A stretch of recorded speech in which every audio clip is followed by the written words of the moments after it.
Le sujet de ce soir, c'est la perspective des relations économiques entre l'Égypte et le Soudan dans le contexte politico-économique actuel.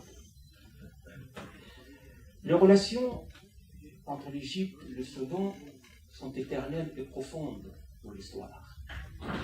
Mais cette notion d'éternité, de profondeur, malheureusement cache un nombre de problèmes, des obstacles qui gâchent la fluidité des relations entre les deux pays.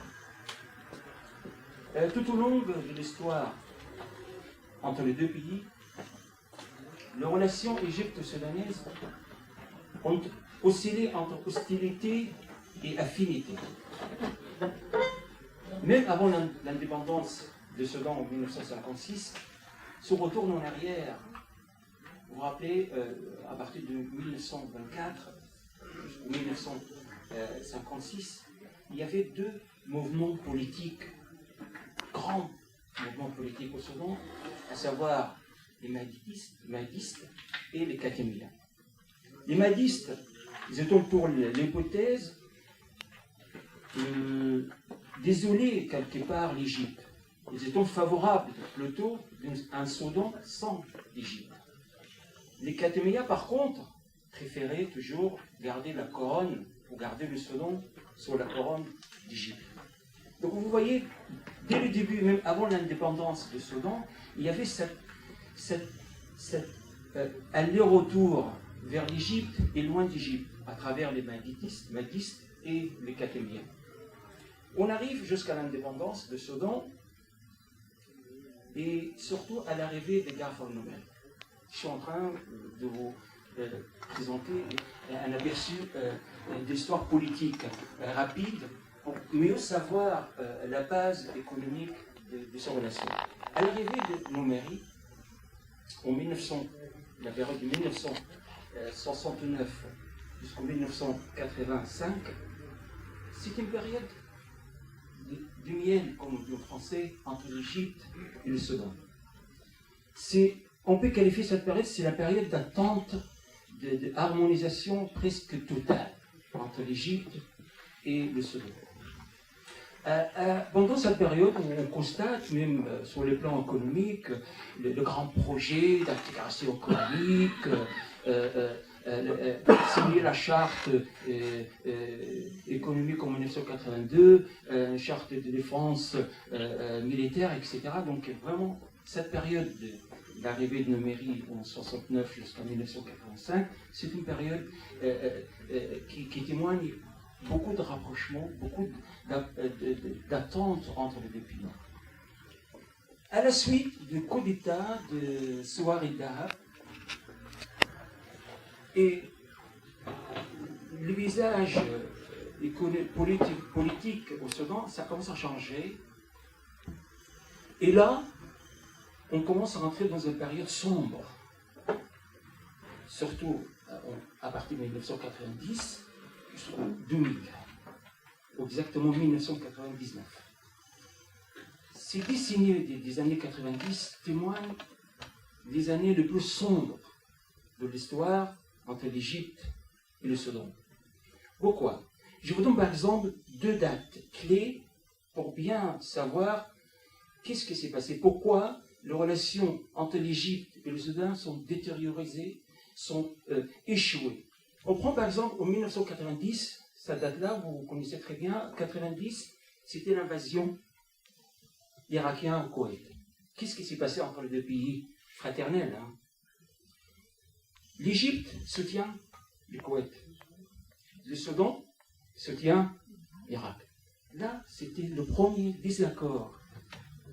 Bien sûr, les intérêts économiques jouent beaucoup de rôle dans cet désaccord entre les deux pays, le Soudan et l'Égypte, mais là, on constate qu'il y a un problème dans les relations entre l'Égypte et le Soudan. L'attitude, la position de chaque pays, la position soudanaise contre la position égyptienne vis-à-vis de l'invasion irakienne. Ça, entre guillemets, c'est pas grave. Peut-être que c'est d'intérêt stratégique, économique. Mais d'autres dates qui a laissé beaucoup de blessures, qui a confirmé la sombreté des relations entre l'Égypte et le Soudan, c'était en 1995. Qu'est-ce qui s'est passé en 1995? C'était l'assassinat ou la tentative d'assassinat contre le président Moubarak. Il y avait l'histoire, il y avait des analyses qui disent que Khartoum était derrière cette tentative d'assassinat de Moubarak. Donc on termine les années 90 avec ces deux dates sombres qu'ils ont échoué, ils ont fait échouer les relations égypto-soudanaises pendant les années 90. Il fallait attendre jusqu'en 1999 les départs de M. Torabi. Le départ, c'était fait par M. Bachir, le président actuel du Soudan. Pourquoi? Parce que Torabi, il voulait garder le pouvoir entre ses mains tout seul. Ce qu'il a fait, Bachir, président Bachir, il a carté carrément du pouvoir. À partir de cette date-là, 1999, on peut parler d'une nouvelle page dans les relations égypto-soudanaises. Et ce que je peux qualifier, c'est la nécessité d'une retrouvaille entre l'Égypte et le Soudan, qui a commencé à partir de l'an 2000 jusqu'à aujourd'hui. On constate une tentation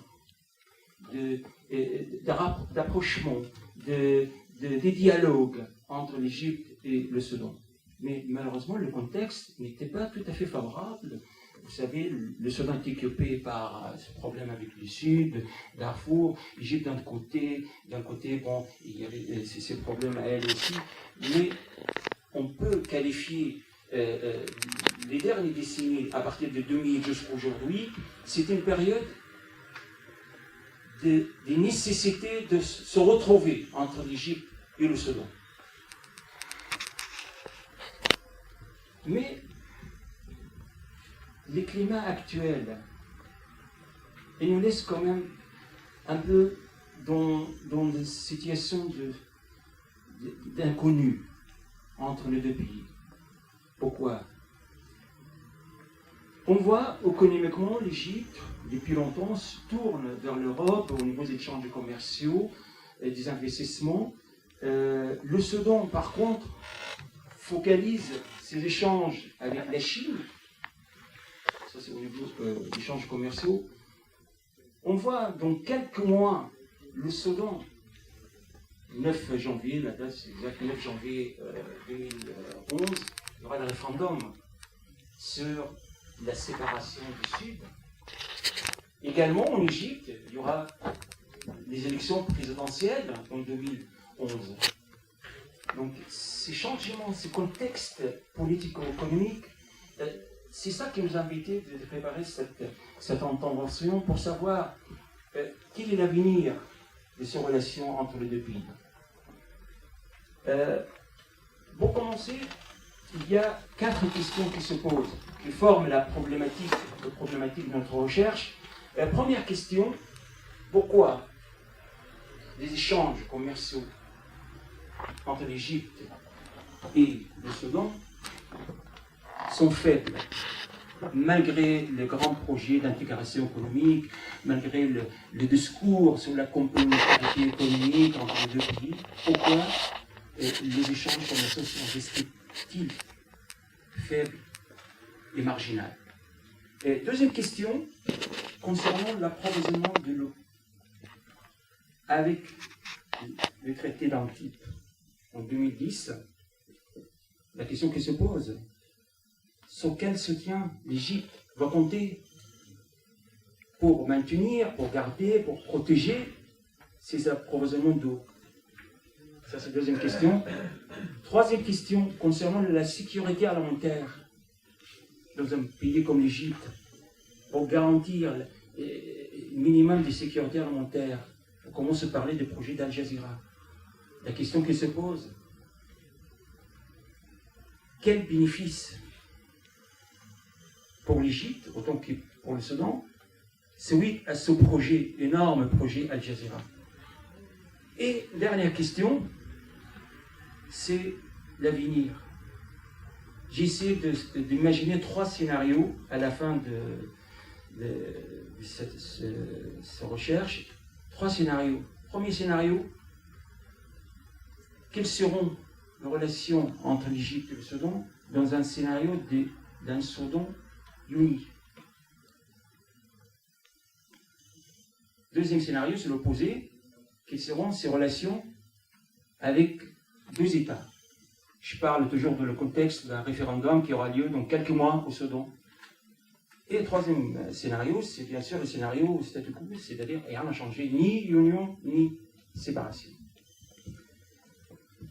Avant de commencer le premier point concernant les échanges commerciaux, permettez-moi juste de vous présenter un aperçu, juste un résumé rapide sur la situation économique en Égypte et au Soudan. On commence par le Soudan. Vous voyez sur la carte, je ne sais pas s'il est lisible ou pas, mais certains m'ont rassuré que la carte est lisible. Le Soudan, quand je parle de Soudan, je me souviens toujours le proverbe qui disait « Dieu cria le Soudan et a se mis à rire ». C'est tout simplement parce qu'il y a beaucoup de contradictions dans ce pays. Le Soudan, c'est le pays de contradictions. On verra pourquoi cette contradiction. Ce pays qui fait 5 fois la France au niveau de superficie, 2,5 millions de kilomètres. Ce pays qui est le seul pays africain qui possède le plus de frontières, comme vous le constatez, on peut compter ensemble combien le Soudan est entouré par d'autres pays. Au moins, vous allez trouver 9. Et on ne sait jamais, le 1er janvier, on ne sait jamais, peut-être ils seront 10, ou 12, ou 13. Donc, ça s'explique, de quelque sorte, pourquoi ce pays est convoité. Pourquoi on a toujours du souci pour la souveraineté du Soudan. Un pays qui possède tellement de frontières entourées par des amis, des ennemis. Donc, la question de souveraineté, et ça me rappelle un travail impeccable qui était fait par Madame Ousmane Magda, spécialiste de la question de souveraineté de Soudan. Elle a fait une thèse vraiment magnifique à l'université de Nice. Elle a parlé de la souveraineté de l'État soudanais.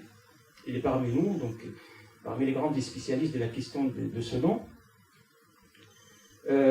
Aussi, il y a en France 2-3 noms, chercheurs, vraiment économistes, politiciens, sont spécialistes dans la question de Soudan. Pour juste faire référence à eux, j'y par exemple Marc Laverne, c'est un grand spécialiste dans la question de Soudan. Actuellement, c'est le directeur des CEDEJ au Caire. Roland Marshall aussi. Donc, voyons, les gens qui parlent de Soudan en France ne sont pas nombreux. Hein. C'est la raison pour laquelle peut-être M. Ismail, Dr Ismail, qui m'a avoué, vraiment, il faut faire connaître le Soudan à travers cette semaine culturelle.